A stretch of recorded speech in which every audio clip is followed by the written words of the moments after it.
সুপ্রিয় শিক্ষার্থীবৃন্দ, জাতীয় বিশ্ববিদ্যালয়ের অনলাইন ক্লাসে তোমাদের সবাইকে স্বাগত জানাচ্ছি। আমি মোহাম্মদ কামরুল হাসান, সহকারী অধ্যাপক, উদ্ভিদ বিজ্ঞান বিভাগ, চাঁদপুর সরকারি কলেজ। করোনাকালীন শিক্ষা কার্যক্রম চলমান রাখার স্বার্থে জাতীয় বিশ্ববিদ্যালয়ের উদ্যোগে অনলাইন ক্লাসে সংযুক্ত হতে পেরে আমি আনন্দিত। সবাইকে স্বাস্থ্যবিধি মেনে চলার আহ্বান জানাচ্ছি।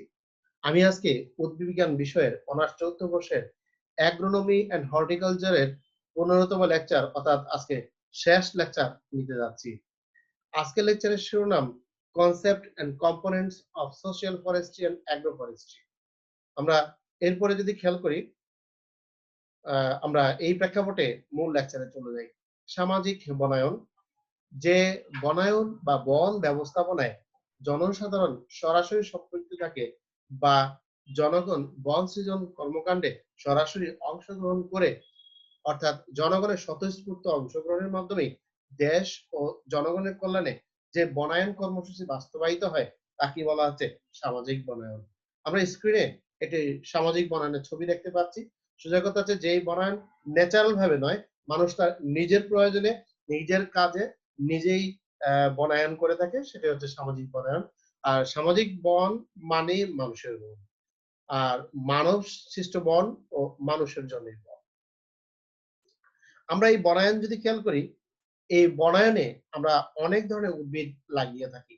তার একটা তালিকা আমরা শেষ দিকে দেখব, কিন্তু এর আগে আমরা এই বনায়ন এর ক্ষেত্রে কোন কোন ক্ষেত্রে আমরা কোন ধরনের গাছ আমরা ব্যবহার করতে পারি, কোন গাছ আমরা কি কাজে লাগাতে পারি। যেমন জ্বালানি কাজে আমরা যদি লক্ষ্য করি, সেখানে আম, জাম, শিশু, ইপিল, রেইন ট্রি, আকাশমণি, দেবদারু ইত্যাদি। এরপরে পশু খাদ্য হিসাবে যদি আমরা লক্ষ্য করি, ইপিল, কড়ই, কাঁঠাল, পাকুড়, শেওলা, জগডুমুর, কুল, শিলবাদি, চাপালিশ ইত্যাদি। আমরা যদি আসবাবপত্র প্রেক্ষাপট যদি আমরা খেয়াল করি, কাঁঠাল, মেহগনি, গামারি, শিলকড়ই, সেগুন, শিশু, চিকরাশি, পিতরাজ ইত্যাদি।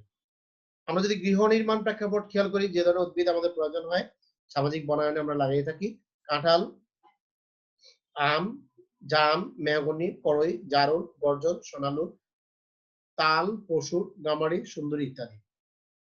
যানবাহনের জন্য প্রয়োজনীয় সামাজিক বনায়নে আমরা লাগানো উদ্ভিদ, জারুল, গর্জন, বাবলা, শাল, কড়ই, সুন্দরী, গামারি, শিশু, চাপালিশ, হরিতকি, দেবদারু, বয়রা। ফল জাতীয় উদ্ভিদের ক্ষেত্রে আম, জাম, কাঁঠাল, লিচু, নারকেল, সুপারি, পেয়ারা, তরমুজ, আনারস, জলপাই, চালতা। শিল্প কারখানার প্রয়োজনীয় গেওয়া, গামারি, বাঁশ, কদম, মালকানা, চাঁপা, ছাতিয়ান, শিমুল ইত্যাদি। মৌমাছি পালন, সেক্ষেত্রে আমরা যে ধরনের সামাজিক বনায়নের উদ্ভিদ লাগাই, লিচু, পেয়ারা, আম, লেবু, জাম্বুরা, জাম, বকুল, কেওড়া ইত্যাদি। কৃষি সরঞ্জামের জন্য প্রয়োজনীয় উদ্ভিদ, বাবলা, শাল, গর্জন, ইউক্যালিপটাস, খয়ের, সুন্দরী, জাম, শিশু, কড়ই, কুল, গাব, তেঁতুল, বাঁশ, পিতরাজ ইত্যাদি। আমরা যদি লক্ষ্য করি কুটির শিল্প, কুটির শিল্প যদি খেয়াল করি, বাঁশ, বেত, মোটা, খয়ের, কদম, তুঁত, শিশু, ফুল, তাল। মাটি ক্ষয়রোধকারী উদ্ভিদ যদি খেয়াল করি, বাবলা, ইপিলিপিল, করমচা, কেওড়া, শিশু, বাঁশ, কলা গাছ এবং খেজুর গাছ। মাটির উর্বরতা বৃদ্ধি করে এমন গাছ যদি আমরা খেয়াল করি, অড়হর, বগামেডুলা, শনপাট, ইপিলিপিল, ধৈঞ্চা, শোলা, শিশু, আমলকি, বকফুল ইত্যাদি। ঔষধি এবং মশলা প্রেক্ষাপটে সামাজিক বনায়নে আমরা যেগুলি লাগিয়ে থাকি, নিম, বয়রা, হরিতকি, অর্জুন, অশোক, তেঁতুল, কড়ই, কুরচি, চিরতা, নিম, আমলকি ইত্যাদি। তেল জাতীয় ক্ষেত্রে বাজনা, পিতরাজ, নারকেল, কুসুম, মহুয়া, গর্জন, শাল, অয়েল পাম। দেশলাই ক্ষেত্রে শিমুল, কদম, ছাতিম, পিটালি। বাদ্যযন্ত্রে সেগুন, তুন, গামারি, শিশু, শিরিষ, বাবলা। কাগজ শিল্পে গেওয়া, আখ, বাঁশ, নলখাগড়া। প্যাকিং বাক্স, ছাতিম, শিমুল, চাপালিশ, আমরা, সিভিট, চাপা ইত্যাদি। পেন্সিল, তুন, নিম, সিভিট, ভুতুম। রং তৈরিতে লটকন, নীল, বকান, জাফরান, চন্দন, কুসুম, বকম ইত্যাদি। রাবার, গাম এবং রজন তৈরিতে সেক্ষেত্রে যদি আমরা লক্ষ্য করি, রাবার, সফেদা, বুলেট, ওয়াক্স পাম, বেঞ্জামন, বাবলা ইত্যাদি। সুপ্রিয় শিক্ষার্থী, আমরা এতক্ষণ কোন গাছ কি কাজে আমরা ব্যবহার করব, ব্যবহৃত করে থাকি সামাজিক বনায়নের প্রেক্ষাপটে, সেটা একটি তালিকা আমরা লক্ষ্য করলাম। আমরা এবার খেয়াল করি সামাজিক বনায়নের প্রয়োজনীয়তা। সামাজিক বনায়নের প্রয়োজনীয়তা বর্তমান বিশ্বে যথেষ্ট গুরুত্ব বহন করছে। যেমন গৃহপালিত মানে গৃহ নির্মাণ ও আসবাবপত্রের জন্য কাঠের যোগান ও জ্বালানি কাঠের ঘাটতি পূরণ করতে এই বনায়নের গুরুত্ব রয়েছে। বন বিভাগের অধীন বনভূমি খুবই সীমিত, কাজেই পতিত জমি, বসতভিটা, সড়ক, মহাসড়ক, রেলপথ, বাঁধ, নদীর পার, পুকুর পার, অফিস এবং নানা প্রতিষ্ঠানে, স্কুল কলেজের প্রাঙ্গণে বৃক্ষরোপণ। জ্বালানি কাঠের আশু চাহিদা পূরণে জনসাধারণকে দ্রুত বর্ধনশীল বৃক্ষরোপণ উৎসাহ প্রদান, গোবর এবং কৃষি বর্জ্য ব্যবহারে উৎসাহ প্রদান, বনভূমি উদ্ধার ও দারিদ্র্য বিমোচনে এখানে যথেষ্ট গুরুত্ব রয়েছে সামাজিক বনায়নে। যেমন ঢাকা, ময়মনসিংহ, জামালপুর, দিনাজপুর, রংপুর জেলায় নিম্নমানের শালবন অধিকাংশই বেআইনিভাবে দখল রয়েছে। এইগুলিকে যদি সঠিক ব্যবহার করা যায়, জমি উদ্ধার করে, তাহলে অনেক ক্ষেত্রে আমাদের দারিদ্র জনগোষ্ঠী উপকৃত হবে। এমনকি তাদের ক্ষেত্রে কর্মসংস্থানের ব্যবস্থা হবে। পশুখাদ্য, শাকসবজি, ফলমূল, ভেষজ বিনোদনের জন্য বন সৃজন একটি গুরুত্বপূর্ণ। বনের সুফল ভোগ করার স্বার্থে বনায়ন করতে হবে। ভূমির উর্বরতা বৃদ্ধি ও পানিতে জৈব সার সরবরাহ বৃদ্ধির লক্ষ্যে জমির আইলে বনায়ন করতে হবে। ২৭,০০০ হেক্টর অনাবাদী ও প্রান্তিক জমিতে বনায়ন করতে হবে। বন উৎপাদিত কাঁচামাল গ্রামীণ কুটির শিল্পে সরবরাহ করা এবং জনগণের জন্য সেক্ষেত্রে কর্মসংস্থান করা, তাহলে হয়তো গ্রামীণ অর্থনীতিতে একটা ব্যাপক পরিবর্তন আসবে এবং কর্মসংস্থানের ব্যবস্থা হবে। প্রাকৃতিক পরিবেশ ভারসাম্য রক্ষা, পরিবেশ দূষণ রোধ এবং মরুবিস্তার রোধ করা এটি একটি কাজ। পতিত চা বাগান বা সরকারি খাস জমিতেও বনায়ন, ভূমির সুষ্ঠু ব্যবহার ও ভূমিতে উৎপাদনমুখী ফসল উৎপাদন নিশ্চিতকরণ। সর্বশেষ আমরা যদি লক্ষ্য করি ইউনিয়ন কাউন্সিলের প্রশস্ত রাস্তা, মসজিদ, মন্দির, মঠ, গির্জা প্রাঙ্গণ, কবরস্থান, শ্মশান, উদ্যান, শিল্প কারখানা এলাকা ও গোচারণভূমিতে বন সৃজন করতে হবে। আমরা এইগুলো সামাজিক বনায়নের প্রয়োজনীয়তা আমরা যদি লক্ষ্য করি। এরপরে আমরা সামাজিক বনায়ন প্রেক্ষাপটে তাদের কি ধরনের হতে পারে সেই প্রেক্ষাপটে যদি দেখি, কমিউনিটি বনায়ন, গ্রামীণ বনায়ন, অংশীদারিত্বের বনায়ন, নগর বনায়ন বা স্বনির্ভর বনায়ন, কৃষি সম্পৃক্ত বনায়ন, বাণিজ্যিকভাবে খামার বনায়ন ও অবাণিজ্যিকভাবে খামার বনায়ন। এই বনায়নগুলির মধ্যে আমরা প্রথম ছবিতে যদি লক্ষ্য করি, একটি কমিটি বনায়নের আমরা ছবি দিয়েছি। যে কমিটি বনায়ন জনগণ বা কমিউনিটির অধীন জমিতে জনগণের লাভের জন্য যে বন গড়ে তোলা হয় সেটাকে আমরা কমিউনিটি বনায়ন বলে থাকি। এই বন থেকে লভ্য অর্থ জাতীয় স্থানীয় জনগণের স্বার্থে ব্যবহৃত হয়। ভূমিহীন কৃষককে এই বনায়নে অংশগ্রহণ করা উৎসাহিত করা হয়, কারণ জমির মালিককে উৎপাদনের অংশ দিতে হয় না, জনগণই পুরোটার অধিকার পায়। মসজিদ, মন্দির, মঠ, গির্জা, কবরস্থান, শ্মশানঘাট, গোরস্থান এই জায়গাগুলির মানে হচ্ছে যে বনায়ন করা হয় তাকে কমিউনিটি বা ফরেস্ট্রি বলা হয়। আমরা এরপরে লক্ষ্য করি গ্রামীণ বনায়ন। এই বনায়নে আমরা স্ক্রিনে একটা ছবি দেখতে পাচ্ছি। গ্রামের বাড়িতে মানুষ তার বাড়ির আশেপাশে বেশ বনায়ন করেছে।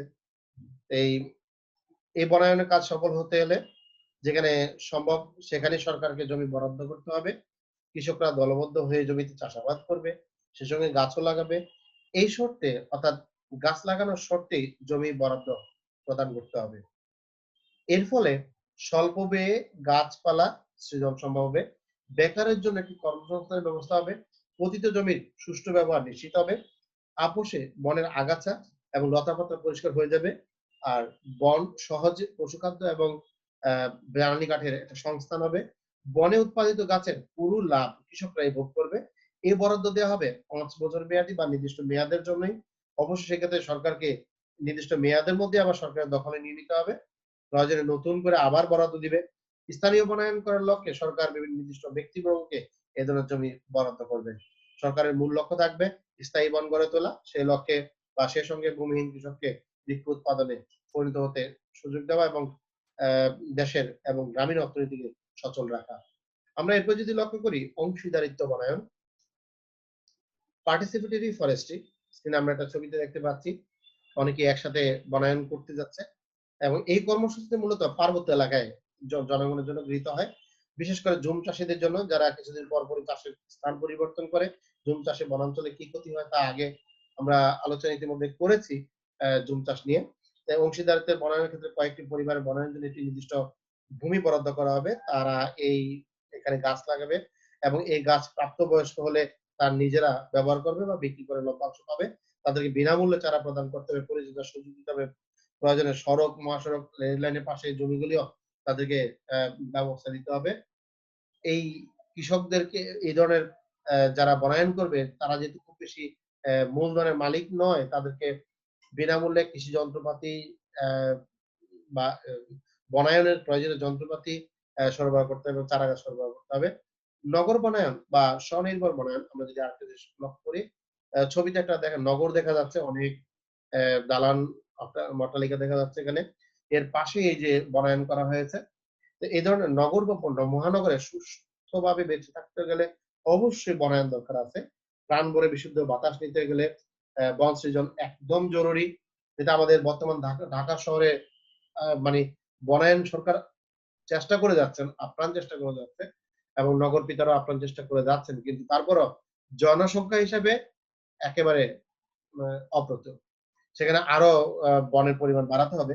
তো বাংলাদেশের মহানগরে সেখানে যদি আমরা যে বৃক্ষ সংখ্যা কমে গেছে, নতুন গড়ে ওঠা এলাকাগুলিতে বা নগরগুলিতে বা নগর যতটুকু আয়তনে বাড়বে প্রতিনিয়ত সেখানে গাছ লাগাতে হবে। ঢাকা ছাড়াও বাংলাদেশের মানে অন্যান্য নগরগুলিতে সেখানে অট্টালিকা থেকে অট্টালিকার মাঝখানে গ্যাপ থাকবে, সেই গ্যাপগুলিতে গাছ লাগাতে হবে। প্রতিটি অট্টালিকার বারান্দায় এবং ছাদেও সেখানে গাছ লাগানোর ব্যবস্থা থাকতে হবে এবং প্রতিটা অট্টালিকার সামনে বা এক অট্টালিকা আরেকটার মাঝখানে সরকার নির্ধারিত একটি যে নীতিমালা আছে, সেই নীতিমালার যে একটা গ্যাপ রাখতে হবে, সেই গ্যাপগুলিকেও সেখানে বনায়নের ব্যবস্থা আওতায় নিয়ে আসতে হবে। আমরা কৃষি সম্পৃক্ত বনায়ন যদি আমরা লক্ষ্য করি, বহু শত বছর ধরে খামার উন্নয়ন আমাদের দেশে চলে আসছে। আমরা যদি লক্ষ্য করি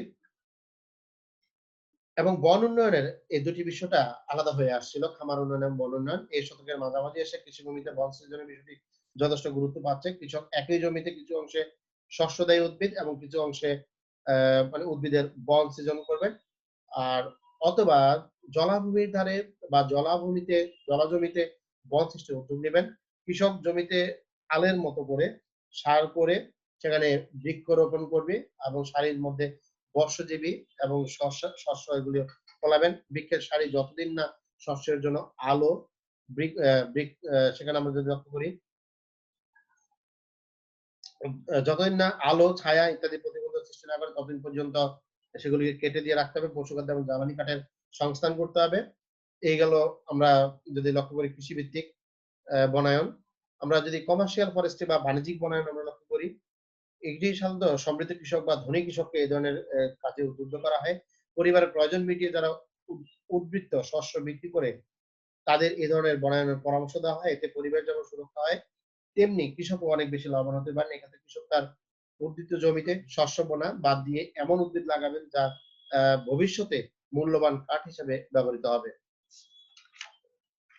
আবার আমরা যদি খেয়াল করি, এক্ষেত্রে আমরা ছবিতে দেখতে পাচ্ছি রাস্তার দুই পাশে কমার্শিয়াল ভাবে বনায়ন করা হয়েছে।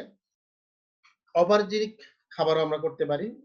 নন কমার্শিয়াল ফরেস্ট্রি যেগুলো আমরা খেয়াল করি, বাড়ির আশেপাশে বা ওরকম এলাকায় আমরা করতে পারি। এক্ষেত্রে কৃষক নিজ জমিতে শস্যের জন্য সংক্ষেপে বৃক্ষরোপণ করবে। তিনি তার নিজস্ব প্রয়োজনই করে থাকবেন।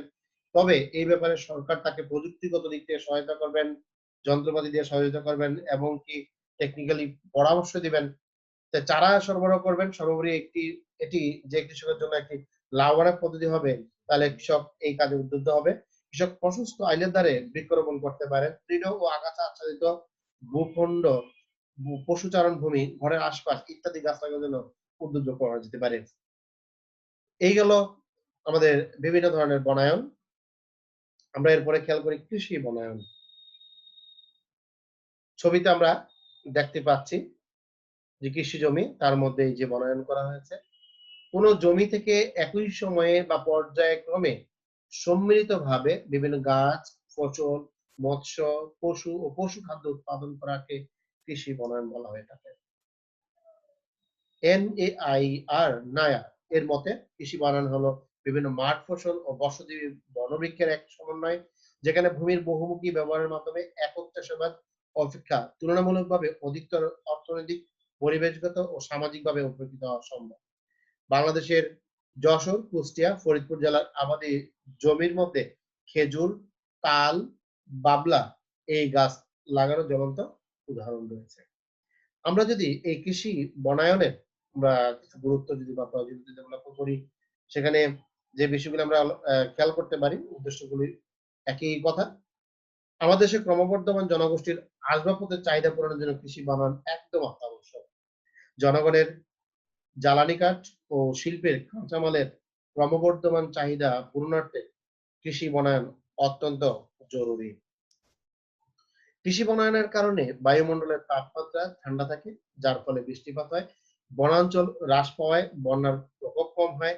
কৃষি বনায়নের অভাবে অভাবে ভূমিক্ষয় অনেক সময় বৃদ্ধি পায়, তাহলে কৃষি বনায়ন করলে ভূমিক্ষয় রোধ হয়। আর মাটির উর্বরতা বৃদ্ধিতে কৃষি বনায়নের গুরুত্ব অপরিসীম। বনায়নের অভাবে পশু পাখি হ্রাস পায়, ফলে আহ, হ্যাঁ, প্রাকৃতিক ভারসাম্য এবং জীববৈচিত্র্য অনেক সময় নষ্ট হয়। গাছের লতা-পাতা মাটিতে মিশে গিয়ে মাটি সংযুক্তির উন্নয়ন ঘটায়। পরিবেশ দূষণ বৃদ্ধি পায়। ফলে বনায়নের অভাবে রোগ ব্যাধির প্রকোপ বেড়ে যেতে পারে। কৃষকের কর্মসংস্থান ও আয় বাড়ায় যদি বনায়ন করা হয়। আর কৃষি বনায়নের গবাদি পশু খাদ্যের সংস্থান হয়ে থাকে। খাদ্যশস্যের পাশাপাশি ফল এবং সবজি পাওয়া যায়। এ ধরনের বনায়নের মাধ্যমে যন্ত্রপাতি তৈরির কাঠ পাওয়া যায়, যেমন বাবলা, তাল, পিঁপড়ার জারল এগুলি বিভিন্ন যন্ত্রপাতি তৈরিতে ব্যবহার করা হয়। কুটির শিল্পে এই বনায়ন ব্যবহার করা যেতে পারে। ভেষজ গুণসম্পন্ন অনেক বনায়ন আমাদের আছে, যেমন নিম, নিশিন্দা, সিনকোনা, হরিতকি, বহেরা, আমলকি, জলপাই এগুলির গুরুত্ব অপরিসীম ভেষজের ক্ষেত্রে।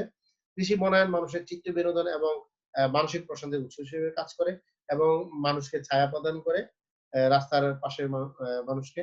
পাহাড়ি এলাকায় ভূমিধস এবং ভূগর্ভস্থ মাটির স্তর নিচে চলে যাওয়া, বন্যপ্রাণীর সংখ্যা হ্রাস পাওয়া ইত্যাদি রোধকল্পেও কৃষি বনায়নের গুরুত্ব অপরিসীম। আমরা কৃষি বনায়নে আমরা লক্ষ্য করলাম যে এদের বেশ কিছু প্রয়োজনীয়তা রয়েছে। এর পাশাপাশি আমরা খেয়াল করব কৃষি বনায়নে বন প্রজাতি নির্বাচনে বেশ কিছু বিষয় বিবেচ্য থাকতে হবে। সেই বিবেচ্য বিষয়গুলি আমরা একটু লক্ষ্য করি। বহুবিধ ব্যবহার উপযোগী হতে হবে, যেমন খাদ্য, জ্বালানি, বাসস্থান সামগ্রী, ঔষধি গুণ এইসব বিষয় চিন্তা করে বনায়ন করতে হবে, যাতে একই গাছ বহু কাজে ব্যবহার করা যেতে পারে। কৃষি বনায়নের বন প্রজাতি হবে দ্রুত বর্ধনশীল, স্থানীয় জলবায়ু উপযোগী এবং বিস্তীর্ণ অঞ্চলব্যাপী আবহাওয়ায় ভালোভাবে এটি জন্মাতে পারে। বীজ বা কাটিং করে থেকে সহজেই বংশ বিস্তার করতে পারে। ছোট, সরু ও খাড়া পাতা বিশিষ্ট, যাতে পর্যাপ্ত সূর্যালোক নিচে সাথী ফসল হিসেবে সেখানে পৌঁছাতে পারে। কম শাখা-প্রশাখা বিশিষ্ট বৃক্ষ, যাতে ছায়ার বিস্তৃতি কম হয় সেখানেও খেয়াল রাখতে হবে।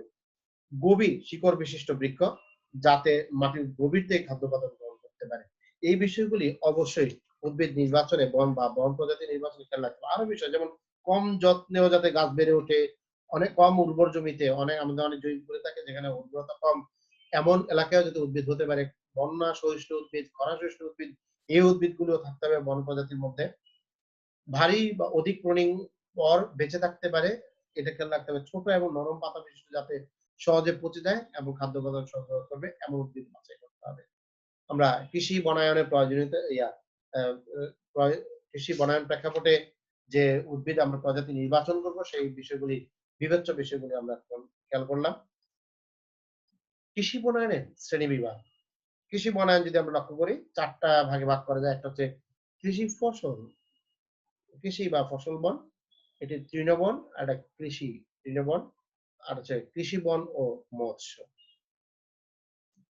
এক্ষেত্রে আমরা যদি বলি এগ্রো সিলভিকালচার বা কৃষি বা ফসল বন, এই কৃষি বা ফসল বনের বেশ কিছু ক্যারেক্টার আমরা যদি লক্ষ্য করি। স্থান ভেদে ভিন্ন গাছ ও আন্তঃফসল সমন্বয়ে গঠিত, বসতবাড়ি বনের অন্তর্ভুক্ত, ক্ষুদ্র প্রযুক্তি ব্যবস্থাপনা করা যায়, প্রধান উদ্দেশ্য খাদ্য ও পশুখাদ্য উৎপাদন করা হয়, আর মাটির উর্বরতা বৃদ্ধি পায়, স্বল্প জমিতে চাষ করা যায়। এই হচ্ছে অ্যাগ্রো সিলভিকালচার বা আমাদের ফসল বনের বৈশিষ্ট্যগুলি। আমরা এরপরে যদি খেয়াল করি অ্যাগ্রো সিলভিকাল সিলভো প্যাস্টোরাল, যেটা হচ্ছে কৃষি তৃণবন, স্ট্রাইপ ফসল চাষ করার জন্য আমরা স্ক্রিনে যদি ছবি দেখি, এই যে ছাগল এখানে পালন করা হচ্ছে এবং তারা কৃষি জমির ইপিল ঘাস বা এই জাতীয় ঘাস চাষ করা হয়েছে। তাদের খাবারের ব্যবস্থা হয়েছে, আবার এদের মধ্যে উপরে এই যে বনজ উদ্ভিদও লাগানো আছে। এই স্ট্রাইপ ফসল চাষ করা হয়, যার মাঝে বনজ বৃক্ষ জন্মানো যায়। বেশি জমির প্রয়োজন হয়ে থাকে এখানে, বাণিজ্যিক ভিত্তিতে পরিচালিত হয়ে থাকে। বায়ুরোধী গাছ লাগানো হয়, মধ্যম এবং উচ্চ প্রযুক্তি ব্যবস্থাপনা করা যায়। আর এরপরে যদি আমরা লক্ষ্য করি, অ্যাগ্রো সিলভো অ্যাকুয়াকালচার অর্থাৎ কৃষি বন ও মৎস্য। এক্ষেত্রে উঁচু এবং নিচু জমির সমন্বয়ে খামার স্থাপন করা হয়। এই যে এখানে জমি আছে, উঁচু বাড়ি এলাকা আছে এবং এই যে তার পাশে বেশ বনায়ন করা হয়েছে। এই যে এখানে একটা নালার মতো করা হয়েছে এখানে মৎস্য চাষের জন্য। তবে এরকম প্রেক্ষাপটে এটা একটা মিশ্র খামার এবং পানি সংরক্ষণও এখানে করতে হয় যাতে জমিতে সেচ দেওয়া যায়, আবার বনায়ন উদ্ভিদগুলি সহজে পানি শুষে নিতে পারে। পানি সংরক্ষণ করতে হয় এখানে। আর সেখানে পোষণিক খামার হিসাবে বিবেচিত হতে পারে এবং ঘরোয়া মৌলিক চাহিদার ভিত্তিতে প্রতিষ্ঠিত হয়। আমরা আরেকটা বিষয় রয়ে গেছে যেটা হচ্ছে তৃণবনের বৈশিষ্ট্য। তৃণবন মিশ্র খামার হয়ে থাকে, এটা জমির পরিমাণ বেশি হয়। জ্বালানি কাঠ ও পশুখাদ্য উৎপাদন এর প্রধান উদ্দেশ্য।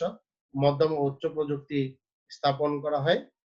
আমরা বাংলাদেশের কৃষি বন যদি লক্ষ্য করি, বাংলাদেশে বেশ কিছু কৃষি বন এই প্রেক্ষাপটে যশোর এলাকায় আমরা যে ধরনের বন পেয়ে থাকি যা বা বনের বৈশিষ্ট্য, মৃত্তিকা অঞ্চল ও ধরন, পুরাতন গঙ্গাবাহিত পলিমাটি এবং উঁচু ও মাঝারি উঁচু জমি। এই এলাকার প্রধান বৃক্ষ হচ্ছে খেজুর, তাল, বাবলা, কাঁঠাল। আর প্রধান ফসল হচ্ছে আউশ, পাট, গম, সরিষা, ছোলা, তিসি। কুষ্টি এলাকার ফসল যদি আমরা লক্ষ্য করি, এই এলাকায় মাটি নতুন এবং পুরাতন গঙ্গাবাহিত পলি মাটি, প্রধানত উঁচু জমি। প্রধান বৃক্ষ হচ্ছে আম এবং লিচু। আর ফসল আউশ, রোপা আমন, গম এবং শীতকালীন সবজি। রাজশাহী এলাকায় যদি মাটি আমরা লক্ষ্য করি, নতুন গঙ্গাবাহিত পলি মাটি, উঁচু এবং মাঝারি উঁচু জমি। প্রধান বৃক্ষ হচ্ছে আম, বাবলা, খেজুর, কয়ের। প্রধান ফসল আউশ ধান, রোপা আমন ধান, গম, ডাল ফসল ও শাকসবজি। দিনাজপুর এলাকায় সেখানে মাটির ধরন হচ্ছে কালো তরাই মাটি এবং উঁচু জমি বা মাঝারি উঁচু জমি। প্রধান বৃক্ষ হচ্ছে আম, লিচু এবং শাল। এই এলাকার প্রধান ফসল হচ্ছে ধান, আখ, আলু, সবজি। ফরিদপুর এলাকায় যদি আমরা লক্ষ্য করি, ফরিদপুরের মৃত্তিকা ধরন এবং অঞ্চল হচ্ছে পুরাতন ও নতুন গঙ্গাবাহিত পলি মাটি, প্রধানত মাঝারি উঁচু এবং উঁচু জমি। প্রধান বৃক্ষ তাল, নারিকেল, আমড়া, হিজল, সুপারি। প্রধান ফসল হচ্ছে বড় ও গোনা আমন ধান। ময়মনসিংহ এলাকা হচ্ছে নতুন ও পুরাতন ব্রহ্মপুত্র পলিমাটি, মাঝারি উঁচু ও উঁচু জমি।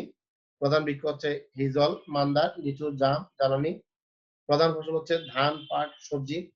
চট্টগ্রাম ও পার্বত্য চট্টগ্রাম এলাকা প্রেক্ষাপটে যদি আমরা পাহাড়ি এলাকা দেখি, সেখানে পাহাড়ি মৃত্তিকা এবং উর্বর মাটি, উঁচু জমি সেখানে।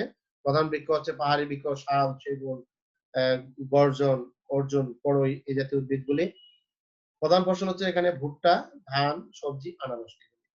বাংলাদেশে কৃষি বনায়নের বেশ কিছু মডেল পরিচিত রয়েছে।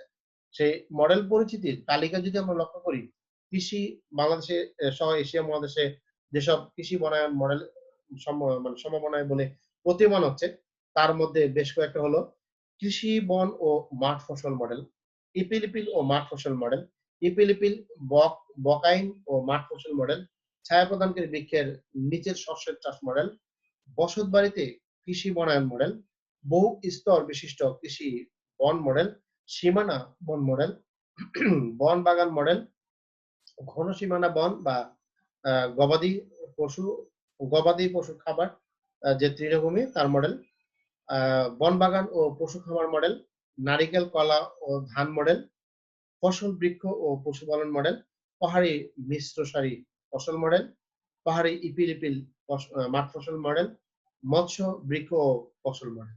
এর মধ্যে আমরা অল্প কয়েকটি বর্ণনা দিতে চাচ্ছি। কৃষি বন ও মাঠ ফসল মডেল যা ইতিমধ্যে আমরা অন্যভাবে আলোচনা করেছি, সেক্ষেত্রে এখানে একটা মডেল আকারে আলোচনা, সেটা হচ্ছে 2 সারি বৃক্ষের মাঝে মাঠ ফসল চাষ করবে, এতে মাঠ ফসল উৎপাদনের কাজ অব্যাহত থাকবে। আবার বৃক্ষ সেটা কাঠ হোক বা জ্বালানি কাজে হোক বা যে কাজে হোক ব্যবহার করার এবং উদ্ভিদ লাগানো হবে।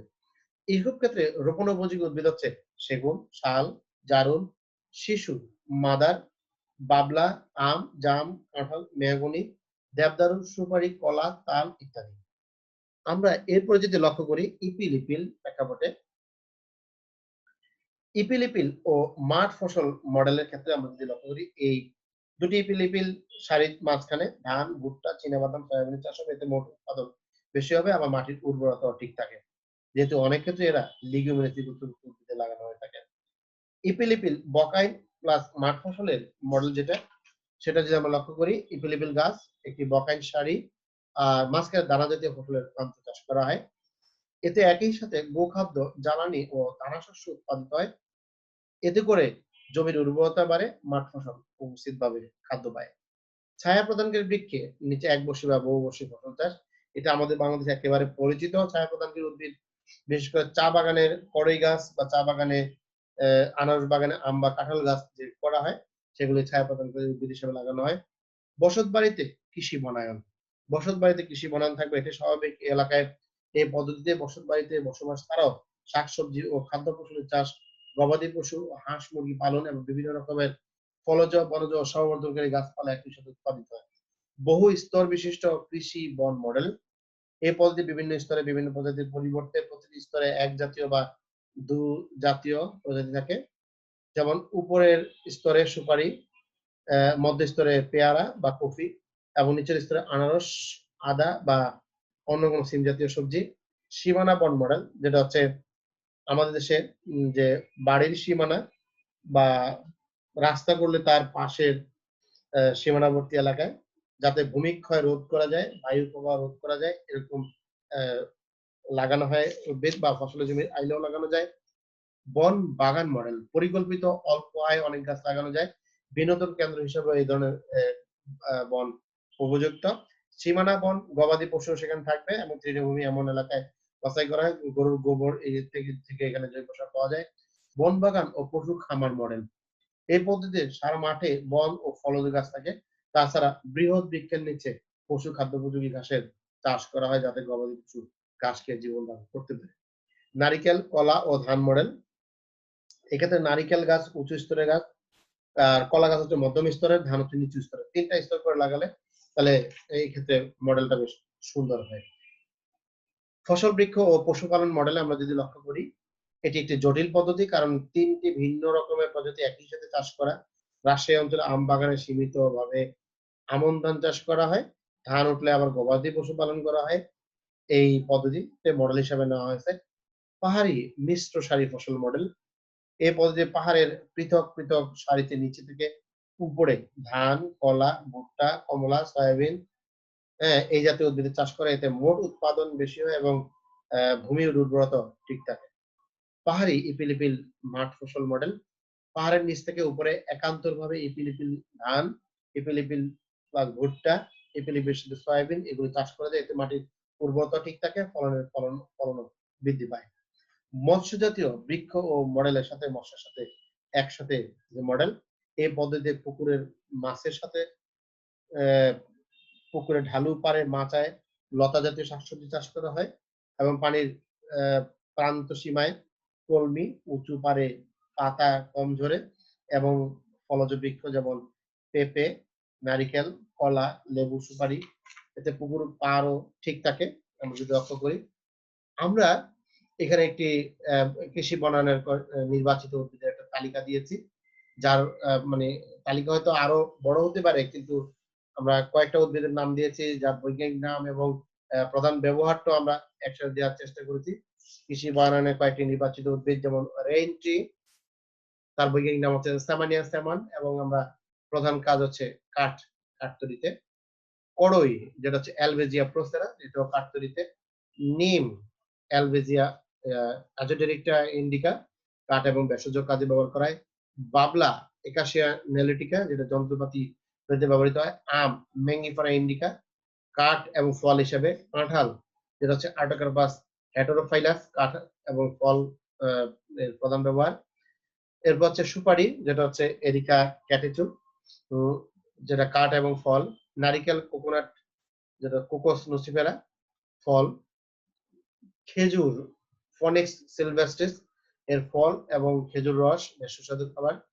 বড়ই, যেটা হচ্ছে জাইজিফাস জুজুবা, ফল। পেয়ারা, সিডিয়াম গুয়াজাবা, ফল।